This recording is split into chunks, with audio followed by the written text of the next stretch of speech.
বাংলাদেশের রাজনীতির এক ঐতিহাসিক অধ্যায়ের অবসান ঘটিয়ে ইন্তেকাল করেছেন সাবেক প্রধানমন্ত্রী ও বাংলাদেশ জাতীয়তাবাদী দল বিএনপির চেয়ারপারসন বেগম খালেদা জিয়া। মৃত্যুকালে তার বয়স হয়েছিল ৮০ বছর। মঙ্গলবার ৩০ ডিসেম্বর ভোর ৬টায় রাজধানীর এবারকেয়ার হাসপাতালে চিকিৎসাধীন অবস্থায় তিনি শেষ নিঃশ্বাস ত্যাগ করেন।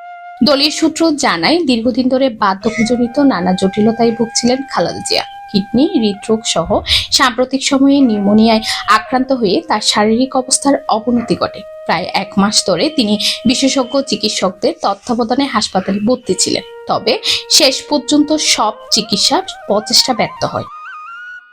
বেগম খালেদা জিয়া ছিলেন বাংলাদেশের ইতিহাসে অন্যতম প্রভাবশালী নারী রাজনীতিক। তিনি দেশের প্রথম নারী প্রধানমন্ত্রী হিসেবে দায়িত্ব পালন করেন এবং একাধিকবার রাষ্ট্র ক্ষমতায় অধিষ্ঠিত ছিলেন। দীর্ঘ রাজনৈতিক জীবনে তিনি যেমন ব্যাপক জনপ্রিয়তা অর্জন করেছেন, তেমন রাজনৈতিক প্রতিকূলতার মুখোমুখিও হয়েছেন। তার মৃত্যুতে বিএনপি ও অঙ্গ সংগঠনের নেতাকর্মীদের মধ্যে নেমে এসেছে গভীর শোক। দেশের রাজনৈতিক অঙ্গনেও সৃষ্টি হয়েছে শোকের আবহ।